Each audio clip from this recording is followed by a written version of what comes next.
Yung ano, balikan natin. Chinek ko lang. Pangit pala yun. Ito na lang. Dami ko nang sinabi. Wala pa lang ano. Salamat, Brother GR. ICEC. Ano yung ICEC congregation mo? Salamat, Brother GR. Nagulat ako dun, ah. Okay. Okay. How about this time, Brother GR? Spiritual Warfare and Exorcism po yung CEC. Katikisa of Spiritual Warfare and Exorcism po yung CEC. Deliverance minister ka or pare po ba kayo? Okay. Pare ka ba, Brother GR? ICEC? Or deliverance ka lang? Deliverance minister ka? Okay. So, yan. So, kanina, ang sinasabi ko kasi, alay lang, okay. So, pareho pala tayo, mahilig din ako sa deliverance, okay.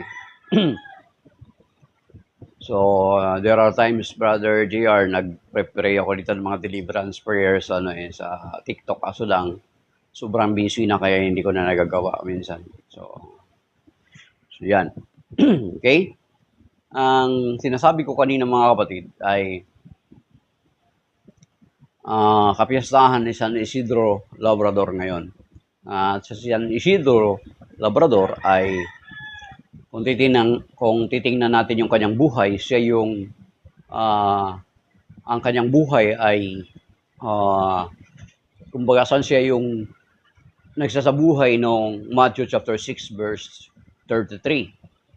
Kasi 'di ba, si San Isidro ay bago siya magtrabaho, he makes sure na he pray first, magsimba muna siya bago siya magtrabaho. So, yun yung sinasabi sa Matthew chapter 6 verse 33 na seek ye first the kingdom of God and His righteousness, and all those things shall be added unto you. So, siya yun. At yan din yung sinasabi sa Proverbs chapter 3 verse 5 to 6. Hey, Proverbs chapter 3 verse 5 to 6, di ba? Nakalagay doon na trust in the Lord with all your heart and lean not your own understanding. In all your ways acknowledge Him and He shall direct your path. At may binanggit din tayo kanina ng mga supporting verses na si San Isidro maganda sa ating kapanahunan ngayon. Maganda siyang magiging tularan natin or magiging ehemplo siya ng ating buhay sa ngayon kasi marami sa atin na kung minsan parang nakakalimutan na nating i-recognize na ang tulong ng Panginoon. Diba? Katulad ng sinasabi sa Proverbs chapter 3 verse 5 to 6 na trust in the Lord with all your heart and lean not on your own understanding. Diba? Dapat ganun yung ginagawa natin katulad ng ginagawa ni San Isidro na bago siya gumanap ng kanyang mga gawain, he makes sure to pray. He makes sure to entrust everything to the Lord. Di ba? At binanggit din natin kanina yung mga support references natin, yung sa Psalm 20 verse 7. Ang sabi doon ng psalmist ay sabi niya, some boast in chariots, some boast in horses, but we will boast in the name of the Lord our God. At meron pang sinabi sa St. Paul. Sabi niya sa 2 Corinthians, okay, sa 2 Corinthians chapter 10 verse 17, sabi rito ni St. Paul, sa 2 Corinthians chapter 10 verse 17, kung meron man tayong maipagmapuri ang ating, tulad ng sinasabi sa kasulatan, kung ibig magmapuri nino man, ang Panginoon ang kanyang ipagmamapuri. So, kung meron man tayong ipagmamapuri, ang ating ipagmamapuri ay ang Panginoon. Because everything comes from Him, mga kapatid.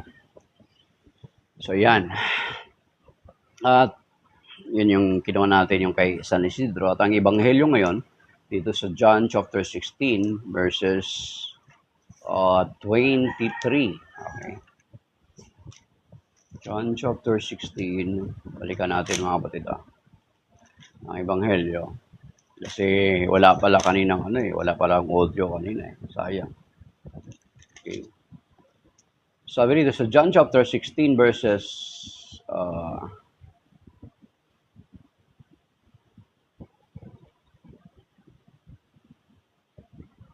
okay, 20 to 23. Okay, sabi dito, Amen. Amen, I say to you, you will weep and mourn while the world rejoices. You will grieve, but your grief will become joy. When a woman is in labor, she is in anguish because her hour has arrived. But when she has given birth to a child, she no longer remembers the pain because of her joy that a child has been born into the world. So you also are now in anguish, but I will see you again, and your ears and your hearts will rejoice, and no one will take your joy away from you. On that day you will not question me about anything.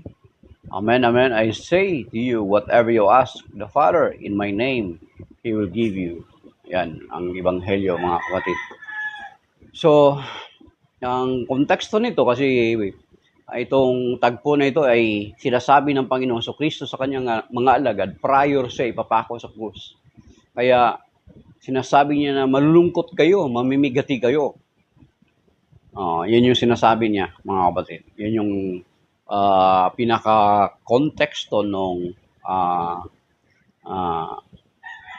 kanyang sinabi na mamimigati kayo. Okay? So, okay.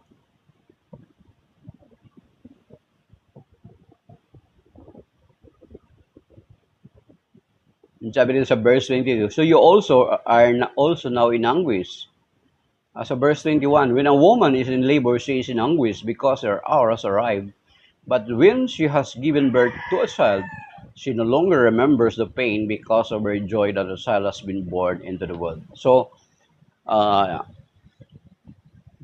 kahit sa buhay natin, halimbawa, di ba? Kapag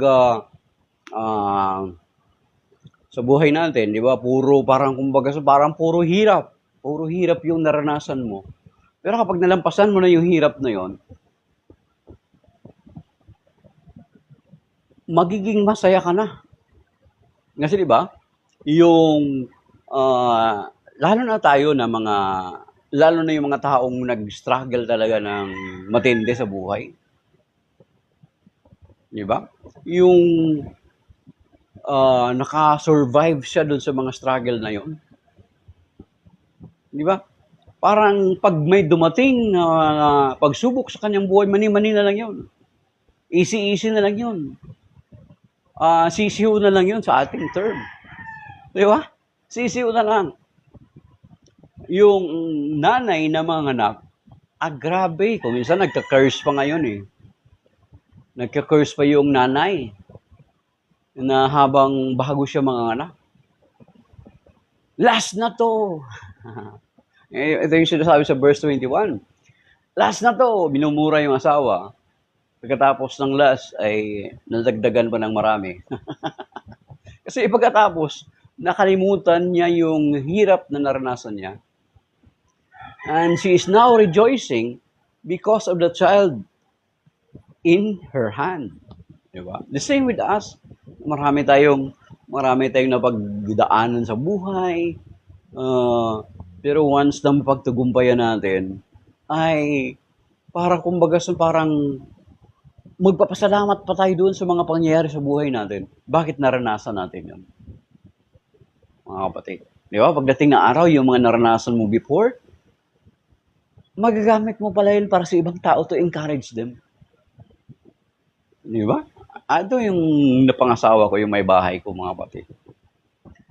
Talagang at her young age, bata pa lang siya, sabi niya, is talagang nagtitinda na siya ng lumpia, nagbabalat ng mangga, ng santol, para lang may pagkain. para makadala niya sa pamilya niya, makatulong siya sa pamilya niya. Di ba?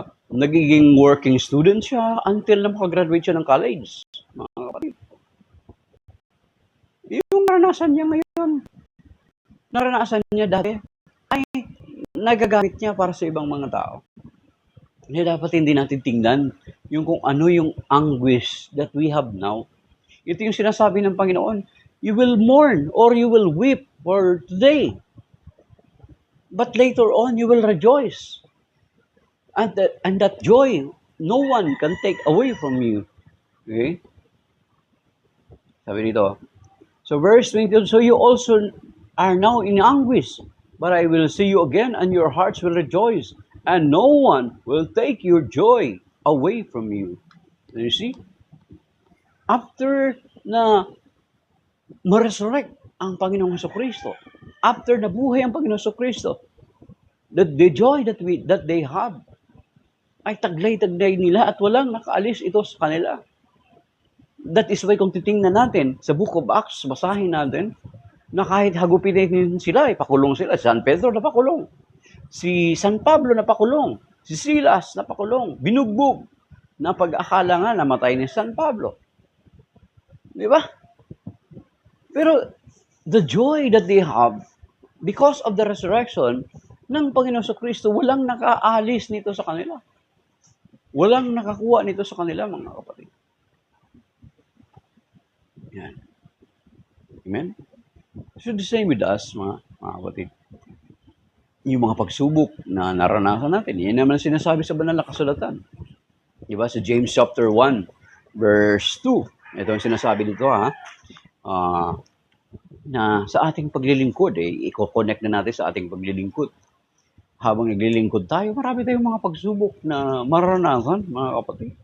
But pagdating ng araw, okay? Pagdating ng araw, the joy that we will receive from the Lord, no one can take it away from us. Ito yung sinasabi ngayon sa readings, mga kapatid. Okay, sabi dito sa James chapter 1, verse 2. Stop, chimboy! Hey! Okay. Sabi dito sa James chapter 1, verse 2, mga kapatid. Buksan niyo po sa Bible niyo.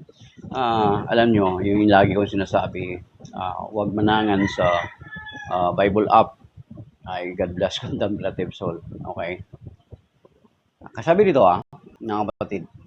Okay? Sa mga paglilingkod natin, it is not just happened to the apostles, to the disciples of the Lord, but to us also is happening.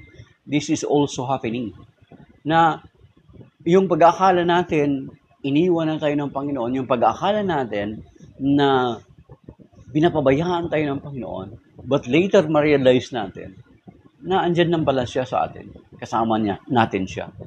Sabi nga rito sa ating paglilingkod, ito yung sinasabi ko mga kapatid, na sa ating paglilingkod sa kasalukuyan, maranasan natin yung mga pagsubok, maranasan natin yung pigati. But time will come that the Lord will give us joy, and this joy will not be taken away from us. Ito yung sinasabi dito. Consider it all joy, my brothers, when you encounter various trials. You see? Consider it all joy. Grabe na term, di ba? When you encounter various trials, for you know that the testing of your faith produces perseverance. So you see? So yung mga pangyayari pala sa buhay natin, yung mga pagsubok pala sa buhay natin, it produces something na magagamit natin sa ating buhay paglilingkod. Okay. Sabi niyo,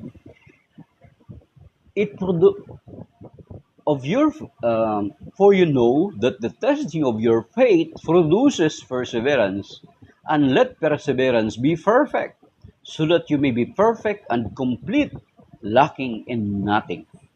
So you see, consider it all joy. Ang buhay natin, hindi, kumbaga sa ito yung lagi sinasabi, hindi natin mararanasan ang gloria kung hindi muna tayo darating sa hapis. Hindi natin maranasan ang luwalhati kung hindi muna tayo daraan sa hapis. Okay. Di ba? Okay? Yun yung sinasabi sa James chapter 1 verse 2. At meron pa rito sa 1 Peter chapter 1 verse 6 to 7, mga kapatid. Ito rin, mga kapatid. Ito yung mga magagandang i-memory verses natin. Magandang i-memorize natin, mga kapatid. Sabi nito, so 1 Peter chapter 1, verse 6 to 7, in this, okay, sabi niya, mga kapatid, in this, you rejoice, although now for a little while, you may have to suffer through various trials. You see? In this, you rejoice. In this you rejoice, although now for a little while you may have to suffer through various trials, so that the genuineness of your faith, more precious than gold that is perishable, even though tested by fire, may prove to be for praise, glory, and honor at the revelation of Jesus Christ. You see? Now, the genuineness of your faith, more precious than gold that is perishable, even though tested by fire, may prove to be for praise, glory, and honor at the revelation of Jesus Christ. So you see, na kung papaano ang ginto dinadarang sa apoy, ganun din ang ating buhay pananampalataya. Dadaan tayo sa mga pagsubok, but that testing, that trials ay pinupurify tayo, mga kapatid. Kasi ang ginto, alam nyo ba na napakatindi yung process ng ginto? Ang ginto, ako nakapunta na kasi ako sa minahan Ang ginto, how it was processed ay, di ba, magkukuha muna sila ng mga bato, di ba? Yung bato na yun, dudurugin, magtitipak ng bato sa bundok, gumagawa sila ng yungib. Then, after that, dudurugin hanggang sa pumino, gilingin, yung process niyan, gilingin, durugin hanggang sa magiging maliliit na butil ng bato. Then after that, ay saka ilagay dun sa yung parang tahipan ng bigas. Then, ikukuhan sa tubig until such time na ang matitira doon ay napakamaliliit na lamang. At yung mga bato na yun na iwan, yun yung idadarang sa apoy. At habang idinadarang ito sa apoy, lumulutang yung ginto, mga kapatid. Napopurify yung mga impurities, yung mga dumi, natatanggal, at ang maiiwan na lamang ay ang purong ginto. Okay? So, sa ating buhay, sa ating paglilingkod sa Panginoon, it is necessary for us to go to that kind of testing and mga trials na yan. Diba? Kahit sa estudyante, sa mga estudyante, hindi naman pwede ng estudyante matalino ka agad na hindi mo na daraan sa mga examination. Di ba? Okay? Daraan ka sa mga pagsubok. Parang katulad ng mga estudyante na kinakailangan nila mag-undergo ng examination para malaman kung ano na ba yung, anong level na ba yung kanilang natutunan, mga kapatid. Okay? Ganyan. Okay? So, ayun, mga kapatid, yung patungkol sa Ebanghelyo na sinasabi ng Panginoon na magkakaranas sila ng anguish. At ito rin yung sinasabi sa atin na makakaranas din tayo ng pagsubok sa ating mga buhay, mga kapatid. Pero yun nga, sinasabi ng Panginoon na manatili tayo. Ay yung sinasabi sa 1 Corinthians chapter 10, verse 13, mga kapatid. Wala pang pagsubok na dinaranas natin na hindi pa naranasan ng ibang na marami ng mga tao. Tapat ang Diyos, hindi niya tayo pahintulutan na subukin beyond our capacity, mga kapatid. Yan yung sinasabi sa 1 Corinthians chapter 10, verse 13. Na dumating man yung mga pagsubok sa ating buhay, dumating man yung mga kalungkutan, pero let us remember na hindi ipahintulot ng Panginoon na makaranas tayo ng mga pagsubok beyond our capacity, mga kapatid. Okay? Yan yung sinasabi niya. habang naglilingkod tayo, habang andito pa tayo sa buhay na ito, habang buhay pa tayo, marami talaga mga pagsubok. Kaya nga yan yung sinasabi din kaya nga ini-encourage ni Saint Paul, in-encourage niya mga mananampalataya. Nakalagay doon sa 1 Corinthians chapter 15, verse 58. Yan yung paborito kong verse. Yan yung pang-encourage ko rin sa sarili ko na sinasabi niya, uh, kaya nga mga kapatid, magpakatatag kayo at magpakasipag para sa gawain ng Panginoon. Yamang alam ninyo na hindi masasayang at mapapagal. Hindi masasayang ang inyong pagpapagal para sa Kanya. Kaya nga mga kapatid, magpakatatag kayo at magpakasipag para sa gawain ng Panginoon. Yamang alam ninyo na hindi masasayang ang inyong pagpapagal sa Kanya. 1 Corinthians chapter 15, verse 58, mga kapatid. Okay? So, yan, mga kapatid. So, okay. So, recently, daming mga issue na narinig tayo sa ating bansa. Ako, dati kumbaga parang tapos na ako dyan, tapos na ako. Noong panahon, matindi rin ako noong panahon naman ng Irap. Sa panahon ng Irap, talagang I go against the church. Mas kinampihan ko sa Irap kaysa sa simbahan. Pero alam naman natin, mga kapatid, na ang mga politiko ay come and go lang yan. So, mga politiko come and go. Kung meron man tayong magiging dapat bigyan ng ating katapatan, walang dili ang Panginoon na siyang hari ng mga hari, Panginoon ng mga Panginoon. He is the King of Kings and the Lord of Lords. Kung meron man tayong katapatan, ibigay natin yung ating katapatan is sa Panginoon. Kaya nga, kung i-apply natin yan sa konteksto ng politics, sino yung mga politiko na ang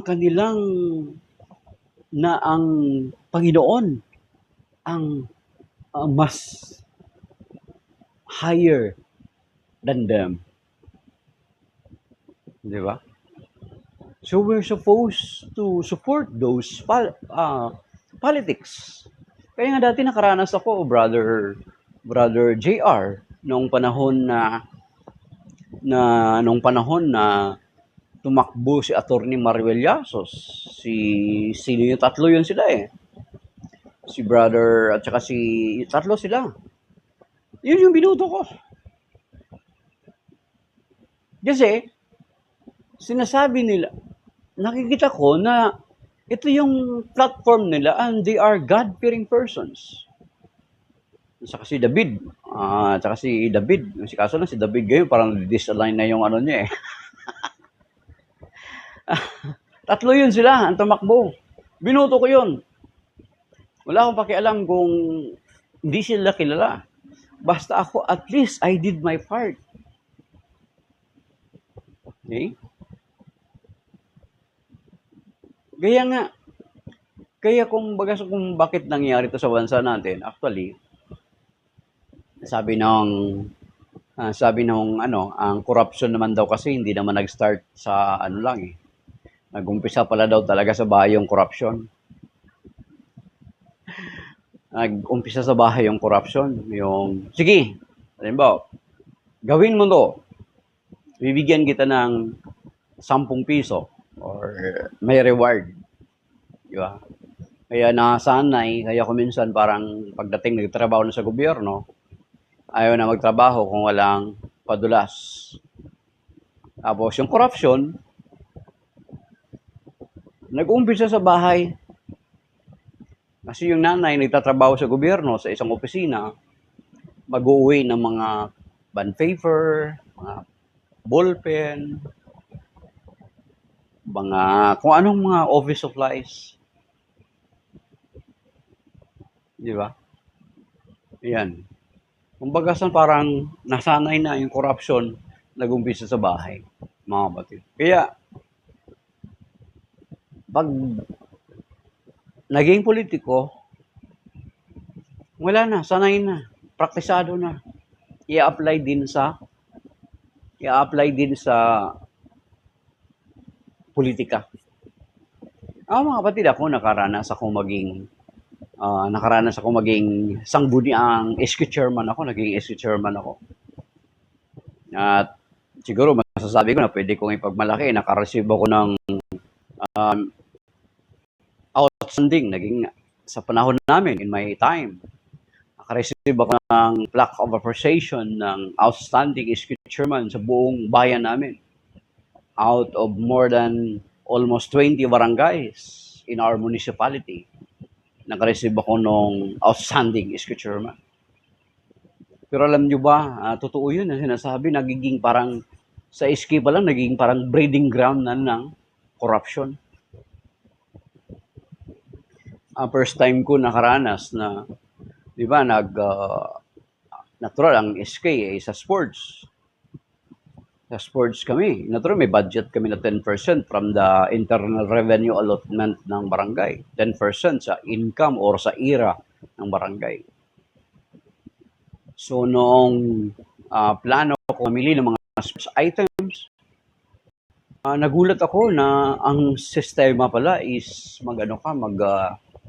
magbibid ka, maggagawa ka ng mga bidding form. Sa dami ng pupuntahan mong mall.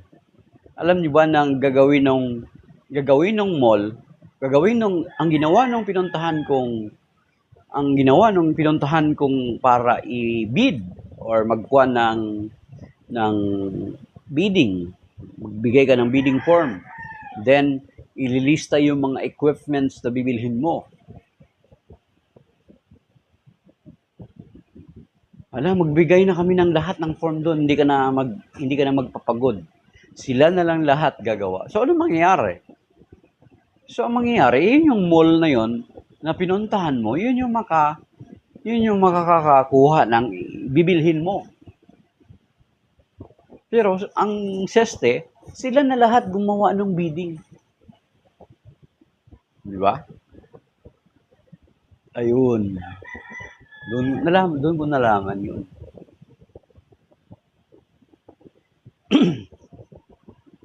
So far, yun lang naman yung sa akin. Of course, nagiging hindi pa ako aware that time na ganun pala yun.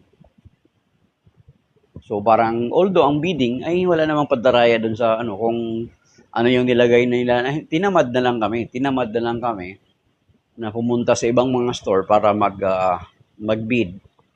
So doon na lang napunta, doon na lang yung instead na makabili pa sana ng medyo mura sa ibang mga store, ay doon na lang namin nabili lahat.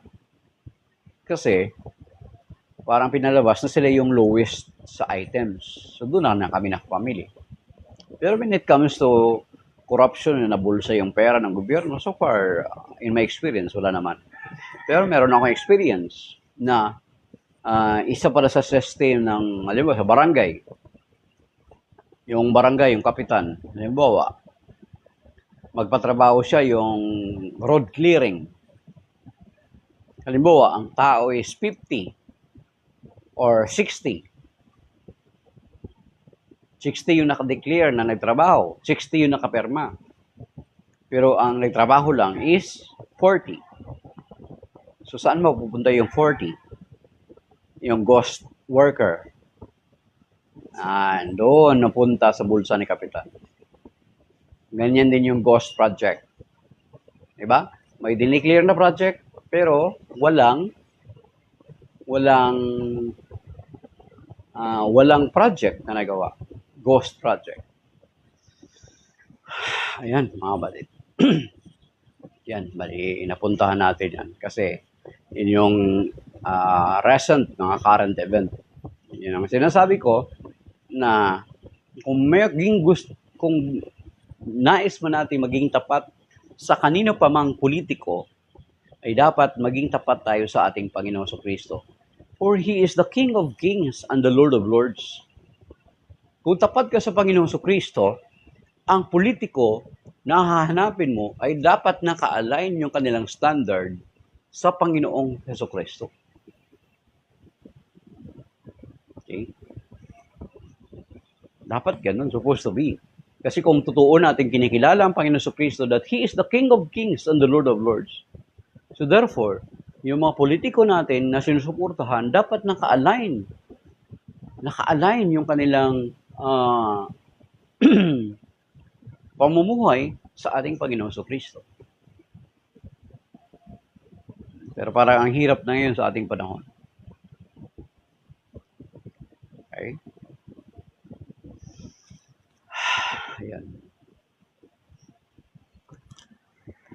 So maybe, yan. Set aside natin yan. So, punta tayo sa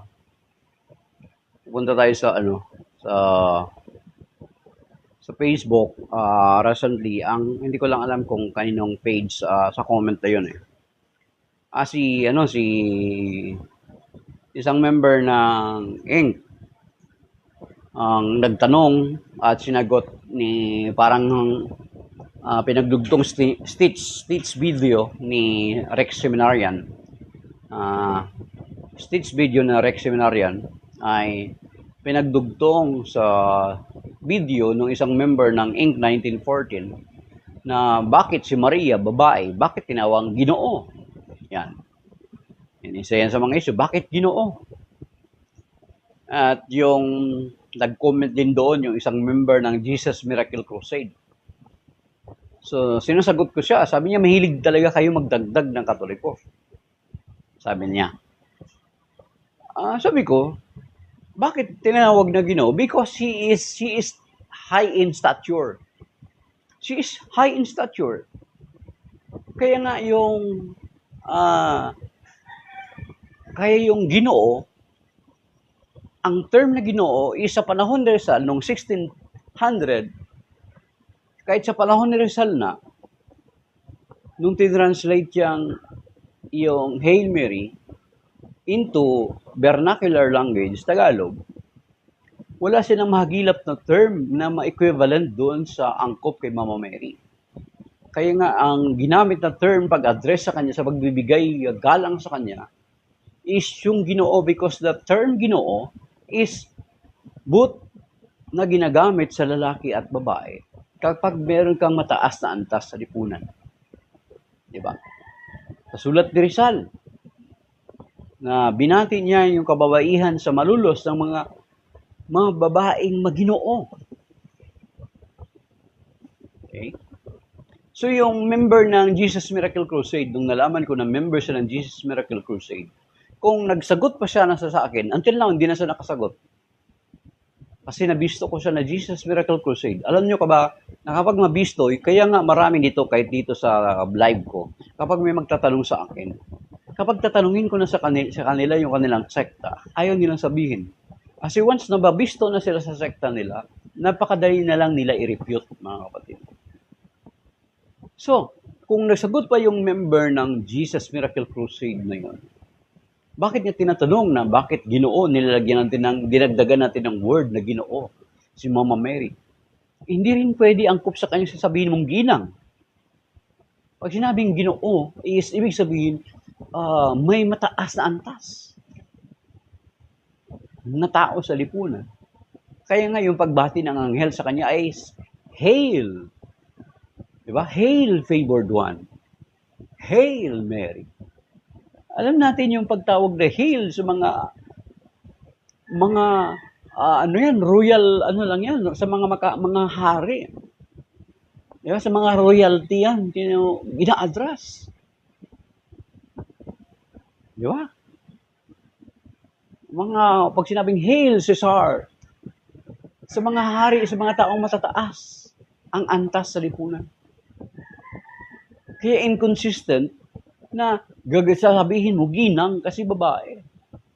That is why, sa atin sa Catholic Church, nung itinranslate ng mga Espanyol yung Aba Ginoong Maria, yung Hail Mary, ang ginamit is Ginoo. Kasi mataas na antas si Mama Mary. Kaya nga yung member ng Jesus Miracle Crusade, hindi na siya sumagot. Kasi una-una, i-question ko siya. Tatanungin ko siya, sino ba ang mas mataas, si Mama Mary or yung pastor niyo? Si Welde Almeida.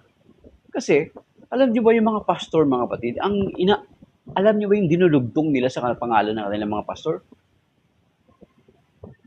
Beloved Reverend Pastor Weldy Almeida. Beloved Reverend.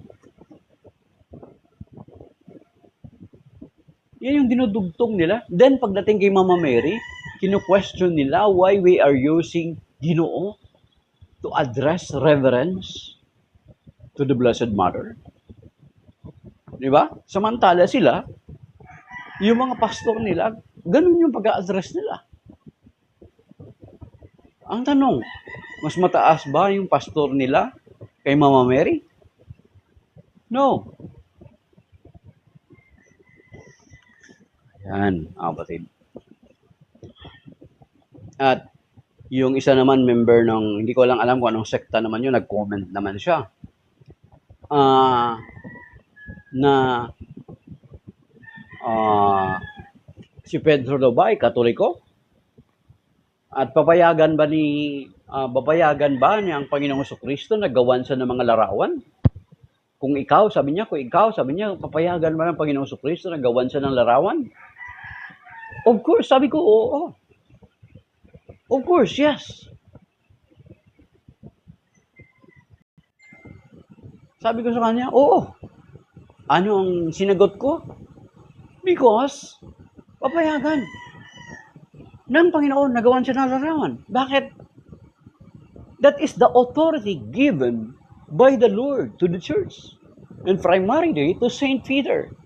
And also given to his fellow apostles. Di ba? Matthew chapter 16 verse 19. I will give you the keys of the kingdom. Whatever you will bind here on earth shall be bound in heaven. Naintindihan ba natin yung whatever? Ano man ang ipahintulot mo rito sa lupa, ipapahintulot sa langit. Ha? Hindi nyo ba naintindihan yung sinasabing whatever? And whatever you will bind here on earth shall be bound in heaven. Whatever you will loose here on earth shall be loose in heaven. Ganun katindi. And that is repeated. Naulit yan sa Matthew 18:18. Na pati yung mga alagad ay meron ding authority, binding authority. Ang pagkakaiba lang nila, Saint Peter was given the key. At kung totoo ka lang talagang nag-aaral ng Biblia, maintindihan mo kung anong ibig sabihin nun. Mababasa mo yung sa Isaiah chapter 22. Mga kapatid, ay napakalaga yung exegesis, at least may background ka on exegesis.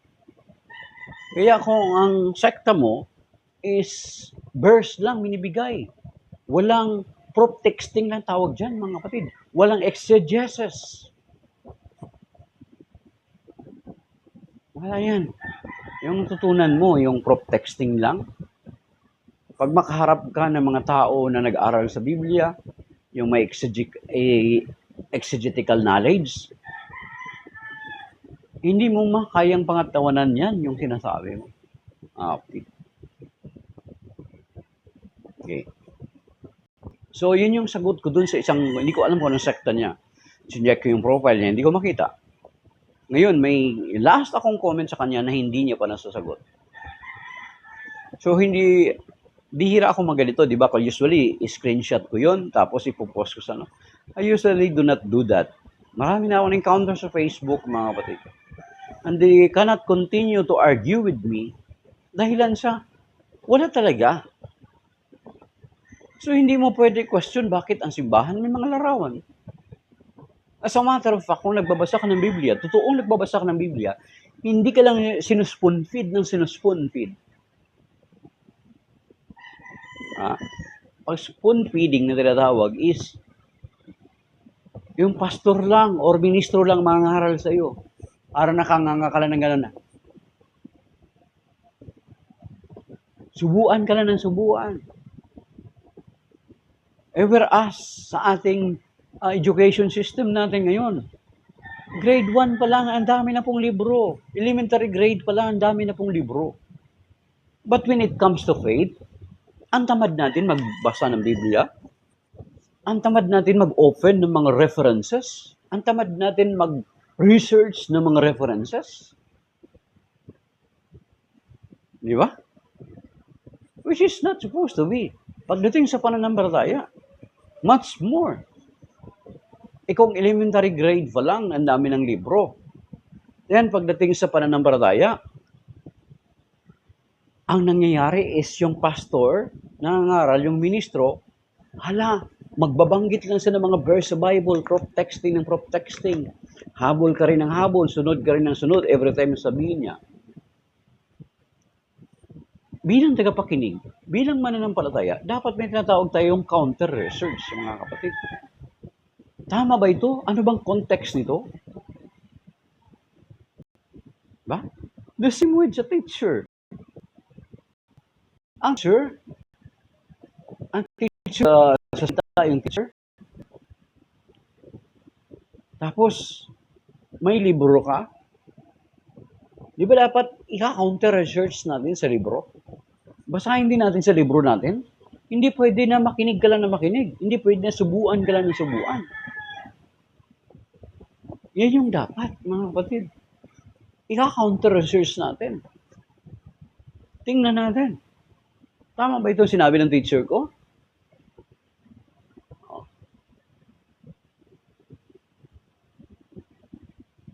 Di ba? So kapag may mga di ba may mga typo, error ko minsan, halimbawa yung isang, hindi naman sa pagmamabayha para ipakita mo na magaling ka. Di ba, hindi mo nagkamali yung speaker? Ay, ano po yan? Halimbawa, yung isa binanggit, Matthew chapter 1 verse 16.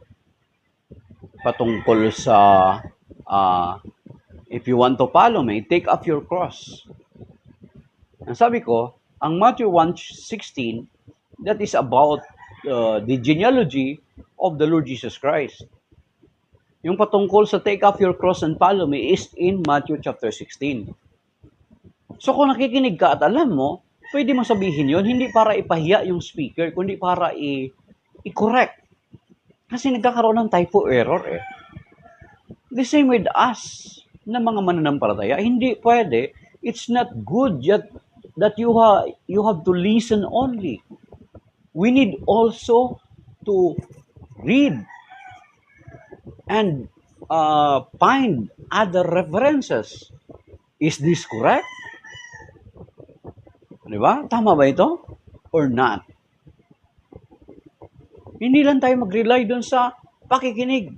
Kaya nga sagot ko doon sa kasi sinagot ako ng Bisaya yung nagsasabi. Sabi niya, gamit po ng utok. Binalik ko rin sa kanya yung term. Use also your brain. Do not just listen. Do not just use your ears. Listening to your pastor. But also use your brain. Research. Kasi kinu-question niya kung si Pedro, isa pa sa kinu-question niya kung si Pedro ba Katoliko? Yes, Catholic si San Pedro. Sabi ko, because for the first 1,000 years, there is only one church that exists, and that is the Catholic Church. Sabi ko, ang sagot ko sa kanya, hindi niya nasagot yung ganong part. Bakit yung sekta mo ba andun na nung panahon ng unang siglo? 33 AD, andun na ba? Sa bracket ng 1,000 years? Within the period of 1,000 years, is your sect and denomination? Is there already?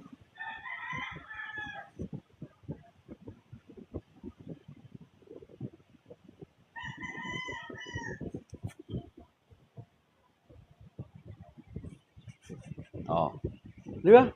So, hindi niya nasagot yun. Doon pa lang, wala na. May makaka-deny ba na Katoliko San Pedro? Of course, wala. Puntahan niyo yung John chapter 6 discourse. Yung 666 of John. Yun yung mga protestante. Yun yung mga separated brethren natin. Tingnan nyo, 666 of John. John chapter 6, verse 66. Because they cannot accept the teachings of the Lord about His real presence. His body is true food and His blood is true drink. They all left. But only the apostles remain. So therefore, sa panahon natin ngayon, kung titingnan natin, the apostles were Catholic. And those who left cannot accept the teachings of the Lord Jesus Christ that His body is true food and His blood is true drink. Umalis sila. And who are they now? They are our separated brethren, mga kapatid. Okay, shalom that is by now. We'll be preparing kasi piyesta namin. Kakanta kami sa piyesta, mga kapatid. Piyesta ni San Isidro Barco. So maybe that is by now. Shalom and may God bless us all. God bless doon sa mga nag-likes. 317 likes. Lagi ba dyan? Maraming flood likes yun eh. And then, sa mga nag-tap ng screen, sa mga dumaan, maging hindi man nag-tap ng screen pero nagiging curious sila to listen to us. May God bless you all. May God bless us all. Palainawa tayo ng Panginoon and through the intercession of Saint Isidore, the worker, ay ipagkaloob sa atin ng Panginoon ng ating mga madalangin. Amen. Shalom, that is by now. Signing off, my dear brothers and sisters.